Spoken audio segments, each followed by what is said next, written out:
For 25 years, Ananda was more than a disciple.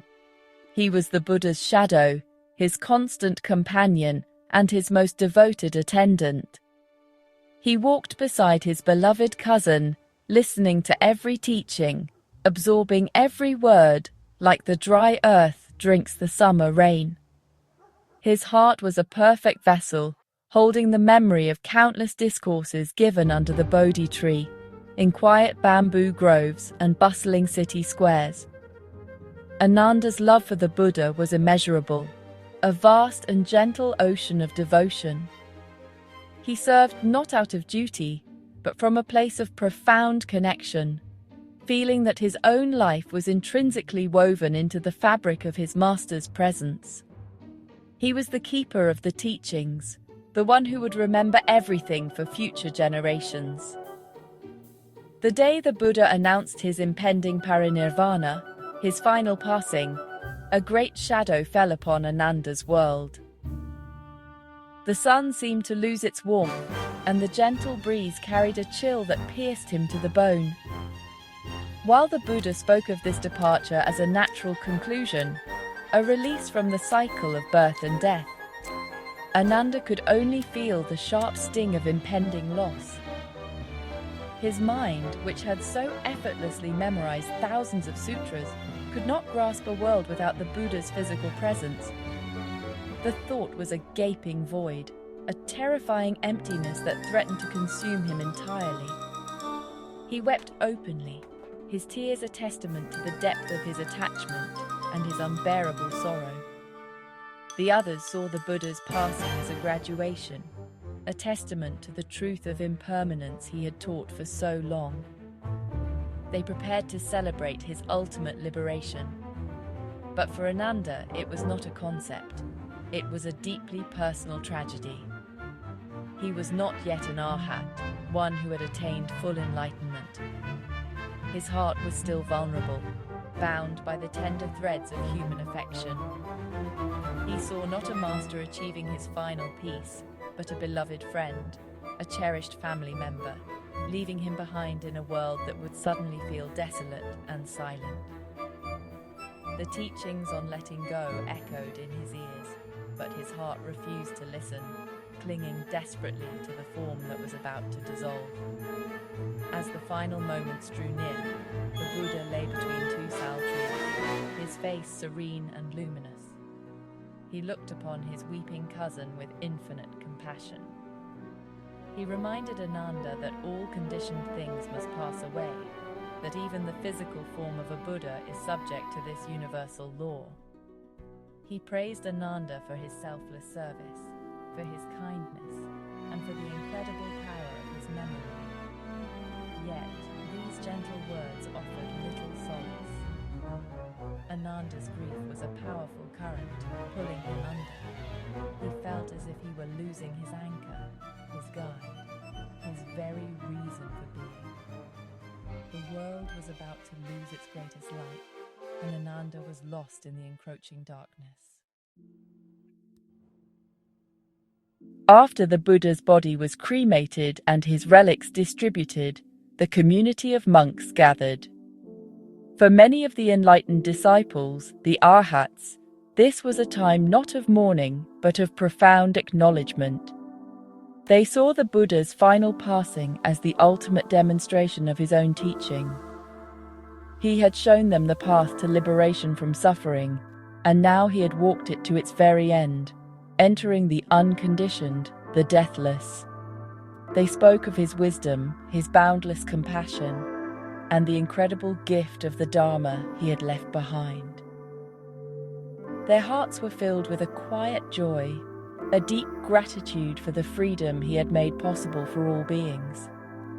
It was a celebration of a life perfectly lived and a journey beautifully completed.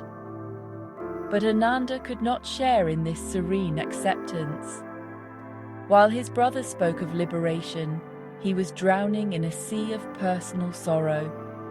Every memory was a fresh wound, every remembered teaching a painful reminder of the voice he would never hear again. He saw the empty seat where the Buddha used to sit, the path they used to walk together, the tree under which they had sheltered from the rain. The entire world seemed to echo with a profound absence. His grief was not for a distant teacher, but for the loss of the most important person in his life. The celebration of the Arhats felt alien to him, their peace a world away from the storm raging within his own heart. The elder monk Mahakashyapa, now the leader of the Sangha, observed Ananda's deep despair. He understood the cause of this suffering. Ananda had not yet cut the final fetters of attachment. His immense love, a source of great strength for so long, had now become the source of his greatest pain. To prepare for the first council, where all the Buddha's teachings would be recited and compiled, only Arhats were invited. Mahakashyapa, seeing Ananda's state, told him that he could not participate until he had overcome his grief and realized enlightenment for himself. These words, though spoken with wisdom, felt like another blow to Ananda, deepening his sense of failure and isolation. Ananda was now truly alone. He was excluded from the most important gathering in the history of the community he had served so faithfully. His brothers, whom he had lived with for decades, were moving forward into a new era while he was left behind, trapped in the past, chained by his own sorrow. He felt unworthy, heartbroken, and utterly lost. The teachings he knew so well by mind seemed to have no power to heal his heart. He was the keeper of the map, yet he could not find his own way out of the wilderness of his grief. The path to freedom, once so clear when he walked beside the Buddha, was now completely obscured by his tears. With the council set to begin the next day, Ananda retreated to his small hut, determined to attain the awakening that had eluded him for so long. He sat down on his meditation cushion, closed his eyes, and began to practice with a desperate intensity he had never known before. He focused on his breath, he observed his body, he contemplated the teachings on impermanence and no self. He pushed his mind and body to their absolute limits, striving with every ounce of his being to break through the veil of his suffering. Hours passed, marked only by the shifting shadows of the moon outside his window. The night grew deeper, darker, and still enlightenment did not come. His mind was a battlefield. One moment, he would feel a flicker of calm, a sense of clarity, but it would be instantly swept away by a tidal wave of grief. The face of the Buddha would appear in his mind's eye, smiling with compassion, and his heart would break all over again. He saw himself as a failure, the one disciple who had been so close to the light for so long, yet remained in the dark. He felt the immense pressure of expectation, the weight of his exclusion from the council, and the profound loneliness of his struggle. His effort became strained, his striving a form of violence against himself. The more he tried to force awakening, the further it seemed to slip away. As the night wore on, exhaustion began to settle deep into his bones. His body ached, his mind was raw with exertion, and his spirit was on the verge of collapse. He had tried everything he knew. He had walked, he had stood, he had sat, pouring all his energy into the practice. Yet he was still Ananda, the sorrowful one. In this moment of utter depletion, something shifted. He realized the futility of his aggressive striving. All his effort, all his desperate grasping for enlightenment was just another form of attachment, another form of wanting. It was the very same energy that bound him to his grief, simply redirected toward a spiritual goal. In that moment of profound weariness, just as the first hint of dawn was about to break the darkness, Ananda gave up. He let go of the struggle. He relinquished his desperate need to become an arhat, to join the council, to escape his pain. He decided simply to lie down and rest his tired body. It was not a gesture of defeat, but an act of complete surrender.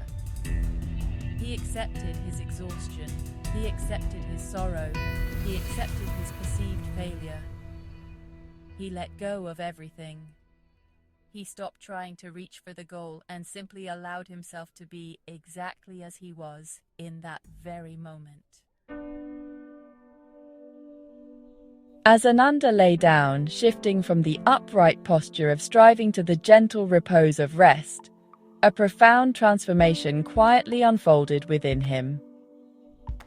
In that small, almost unnoticed space between sitting and lying down, his mind, finally released from the relentless grip of effort, became utterly clear. In that instant of complete surrender, just as his head was about to touch the pillow, he saw it. He saw the nature of his suffering, the chain of attachment that had caused him so much pain. He saw the truth of no self, not as some idea to memorize, but as a living, breathing reality. The I that was grieving, the I that was striving, simply dissolved away. The light that dawned was not from the sun outside his window, but from deep within his own heart. It was a light of profound understanding, of liberation. The grief did not vanish, but it was no longer his. He saw it as just a feeling, a wave in the vast ocean of existence, but it did not define him any longer. The love he felt for the Buddha remained, but it was transformed from a clinging attachment into a boundless, radiant compassion that extended to all beings. He was free. The chains had not been broken by force. They had simply fallen away the moment he stopped pulling on them. He was Ananda, but he was also no one, a clear space through which the universe could, breathe. At that very moment, a young monk named Adideva, who was on his way to fetch water, happened to pass by Ananda's hut. He possessed a measure of psychic ability and could often sense the spiritual state of others. As he drew near, he felt a powerful and luminous energy radiating from the small dwelling, an aura of peace so profound it stopped him in his tracks. It was a light he had only ever felt in the presence of the Buddha himself. He knew with absolute certainty that Ananda was no longer grieving. He knew that the beloved disciple had finally crossed the shore and reached the other side. Adideva rushed to the assembly hall where Mahakashyapa and the other arhats were preparing to begin the council. With a voice full of joy and reverence, he announced that Ananda had attained awakening. He described the radiant peace he had sensed, the unmistakable light of a liberated mind. There was no doubt in the assembly. They knew that Ananda, through his long night of sorrow, had found his way home.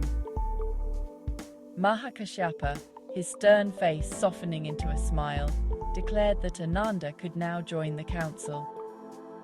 He was no longer just the keeper of the words. He was now a living embodiment of their truth. Ananda's journey, teaches us a beautiful and profound lesson about the nature of our own hearts.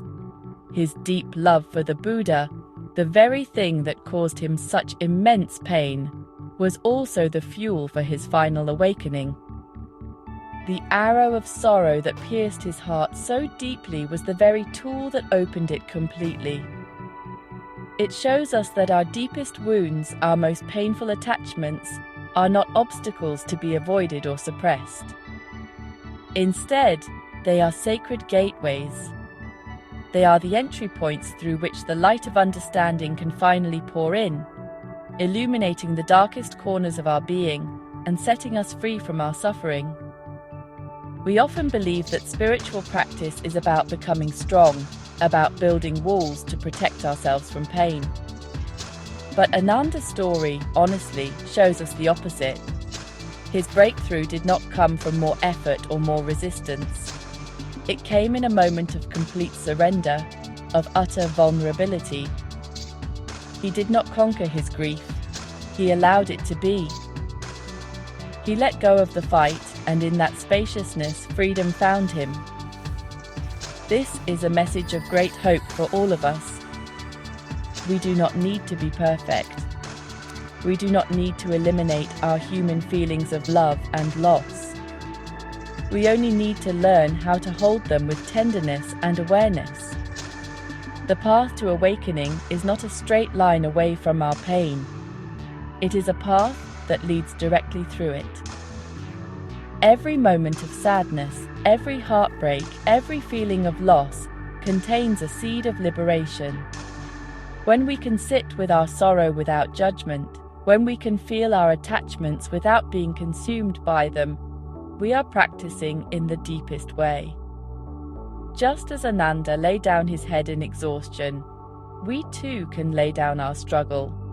We can stop trying so hard to be someone else, somewhere else, and simply rest in the truth of what is happening right now in our own bodies and hearts. Therefore, let us not be afraid of our own arrows of sorrow. Let us welcome them as messengers. They come to show us where we are still bound, where our love is still clinging.